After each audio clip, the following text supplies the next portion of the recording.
നമസ്കാരം, ഭവാനി കിച്ചണിലേക്ക് എല്ലാവർക്കും സ്വാഗതം. ഇന്നത്തെ എൻ്റെ റെസിപ്പി ഒരു ബ്രേക്ക്ഫാസ്റ്റ് റെസിപ്പിയാണ്. സാധാരണ നമ്മൾ കഴിക്കുന്ന ഇഡലിയിൽ നിന്നും വ്യത്യസ്തമായ രുചിയിലും രീതിയിലും തയ്യാറാക്കിയ ഒരു ഇഡലി, താളിച്ച ഇഡലി. ഈ ഇഡലി എങ്ങനെയാണ് തയ്യാറാക്കുന്നതെന്ന് നോക്കാം. ഇതിലേക്ക് ഞാനിവിടെ 1.5 കപ്പോളം ഇഡലി മാവ് എടുത്തിട്ടുണ്ട്.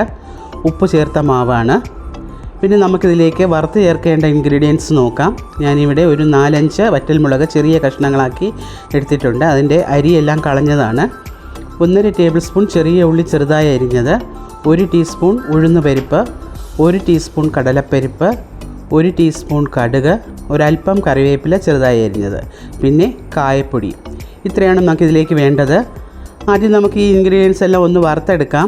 ഞാനിവിടെ ഒരു ചെറിയ ചീനച്ചട്ടി വെച്ച് അതിലേക്ക് ഒരു 1.5 ടീസ്പൂൺ വെളിച്ചെണ്ണയാണ് ചേർത്ത് കൊടുക്കുന്നത്. ഇതിലേക്ക് നമുക്ക് ആദ്യം എണ്ണ ചൂടാകുമ്പോഴേക്കും കടലപ്പരിപ്പ് ഇട്ട് കൊടുക്കാം. കടലപ്പരിപ്പിട്ട് ഒന്ന് ചുവന്ന് തുടങ്ങുമ്പോഴേക്കും ഉഴുന്നുപരിപ്പും കൂടെ ചേർത്ത് കൊടുക്കാം. ഇത് രണ്ടും നല്ലവണ്ണം ഒന്ന് മൂത്ത് വരുന്ന സമയത്ത് നമുക്ക് കടുക് ചേർത്ത് കൊടുക്കാം. ഞാൻ 1 ടീസ്പൂൺ കടുകാണ് എടുത്തിട്ടുള്ളത്. കടുക് പൊട്ടി തുടങ്ങുമ്പോഴേക്കും ഇതിലേക്ക് നമുക്ക് അരിഞ്ഞു വെച്ചിരുന്ന ചെറിയ ഉള്ളി ചേർത്ത് കൊടുക്കാം. ഇതൊന്ന് ചുമന്ന് വരണം, ഉഴുന്നുപരിപ്പും കടലപ്പരിപ്പും. അപ്പോഴേക്കും നമുക്കിതിലേക്ക് ആ ചെറിയ ഉള്ളി ചേർത്ത് കൊടുക്കുക. ചെറിയ ഉള്ളി നമുക്കൊന്ന് ചുമക്കയൊന്നും വഴറ്റണ്ട, ഒന്ന് വഴന്ന് കിട്ടിയാൽ മാത്രം മതിയാകും. പിന്നെ നമുക്കിതിലേക്ക് അരിഞ്ഞു വെച്ചിരുന്ന വറ്റൽമുളക് ചേർത്ത് കൊടുക്കാം. ഞാൻ ചെറിയ ചെറിയ കഷ്ണങ്ങളാക്കി മുറിച്ചെടുത്തതാണിത്. അതിൻ്റെ അരിയൊക്കെ കളഞ്ഞിട്ടുണ്ട്. ഇത് നമുക്കൊന്ന് നല്ലവണ്ണം ഒന്ന് മൂപ്പിച്ചെടുക്കാം. കറുത്തു പോകരുത്. അതിൻ്റെ ആ നിറം നല്ലവണ്ണം ഇതുപോലെ നിറത്തിൽ തന്നെ ഇരിക്കണം. ഇനി അവസാനം പിന്നെ കറിവേപ്പില കൂടെ ചേർത്ത് കൊടുക്കാം. കറിവേപ്പില ഞാൻ വലിയ കറിവേപ്പിലയുണ്ട് അരിഞ്ഞ് ചേർത്തിട്ടുണ്ട്. ചെറിയ കറിവേപ്പിലയാണ് നിങ്ങൾക്കുണ്ടെങ്കിൽ മുഴുവനായിട്ട് തന്നെ ചേർക്കാവുന്നതാണ്. അപ്പോൾ ഇതെല്ലാം ചേർത്തത് നല്ലവണ്ണം വഴന്ന് കിട്ടിയിട്ടുണ്ട്. നമ്മൾ ഉള്ളിയും വറ്റൽമുളകും ഒക്കെ നല്ലവണ്ണം പാകത്തിന് മൂത്ത് കിട്ടിയിട്ടുണ്ട്. ഇനി നമുക്കിതിലേക്ക് അവസാനമായിട്ട് ഒരല്പം കായപ്പൊടി കൂടെ ചേർത്ത് കൊടുക്കാം. ഞാനൊരു 1/4 ടീസ്പൂണോളം കായപ്പൊടി ചേർത്ത് കൊടുക്കുന്നുണ്ട്. തീ അങ്ങ് ഓഫാക്കിയിട്ട് കായപ്പൊടി ചേർത്ത് കൊടുത്താലും മതിയാവും. എന്നിട്ട് 1-2 പ്രാവശ്യം ഒന്ന് ഇളക്കി കൊടുക്കുക. ഇനി തണുത്തതിന് ശേഷം നമുക്കിത് മാവിലേക്ക് ചേർത്ത് കൊടുക്കാം. ഇത് ശരിക്കും പറഞ്ഞാൽ നല്ലൊരു മണമാണ്. വറ്റൽമുളക് മൂത്ത മണവും പിന്നെ കടലപ്പരിപ്പും ഉഴുന്നുപരിപ്പും ഒക്കെ മൂത്ത് വരുന്നൊരു നല്ലൊരു മണമില്ലേ, ഒരു നല്ല മണവും രുചിയാണ് കിട്ടുക ഈ ഇഡലിക്ക്. ഇത് ചേർക്കുമ്പോൾ തന്നെ നമുക്ക് ആ മണം വരും, നല്ലൊരു മണം. ഞാൻ ഉപ്പ് ചേർത്തുകൊണ്ട് ഇതിൽ ചേർക്കുന്നില്ല. നിങ്ങൾ ഉപ്പ് ചേർത്തിട്ടില്ല എന്നുണ്ടെങ്കിൽ ഈ സമയം ഉപ്പ് ചേർത്ത് കൊടുക്കുക. ഇനി നമുക്ക് ആ ഇഡലി തട്ടിലേക്ക് ഒന്ന് ഒഴിച്ചു കൊടുക്കാം. ഞാനിവിടെ ഒന്ന് എണ്ണ നല്ലവണ്ണം ഒന്ന് തടവിയതിന് ശേഷം ആ മാവ് ഇതിലേക്ക് ഒഴിച്ചു കൊടുക്കുകയാണ്.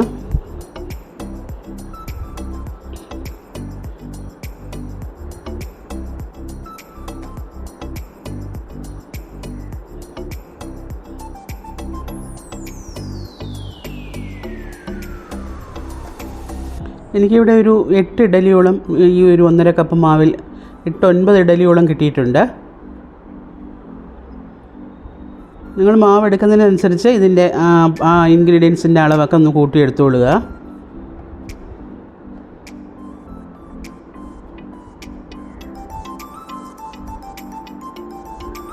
ഇനി നമുക്കിത് ഇഡലി പാത്രത്തിലേക്ക് വെച്ച് കൊടുക്കാം. വെള്ളം നല്ലോണം ചൂടായിട്ടുണ്ട്. അടച്ചു വെച്ച് ഒരു 10 മിനിറ്റ് ഒന്ന് വേവിക്കാം. 8-10 മിനിറ്റ് കൊണ്ട് തന്നെ ഇത് നല്ലവണ്ണം വെന്ത് കിട്ടും. ഇതാ പാകത്തിന് ഇവിടെ വെന്ത് കിട്ടിയിട്ടുണ്ട്. ഞാനിതൊരു പ്ലേറ്റിലേക്ക് മാറ്റുകയാണ്. കാണുമ്പോൾ തന്നെ നിങ്ങൾക്കറിയാം, വളരെ കാണുന്ന ആ ഒരു ഭംഗി പോലെ തന്നെ കഴിക്കാനും വളരെ വളരെ ടേസ്റ്റിയാണിത്. എന്നും ഒരേപോലുള്ള ഇഡലി തയ്യാറാക്കി കൊടുക്കുമ്പോൾ കുട്ടികൾക്കായിരുന്നാലും ഒരു മടുപ്പായിരിക്കും.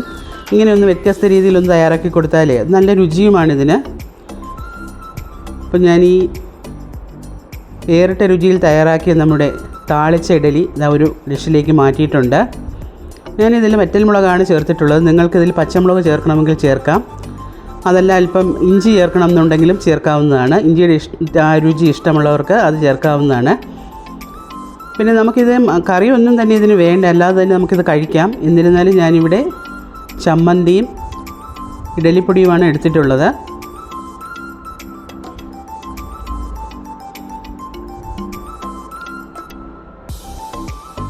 അപ്പോൾ നമ്മൾ സ്ഥിരം കഴിക്കുന്ന ഇഡലിയിൽ നിന്നും വ്യത്യസ്ത രീതിയിലും രുചിയിലുമുള്ള ഈ താളിപ്പ് ഇഡലി നിങ്ങളൊന്ന് തയ്യാറാക്കി നോക്കി.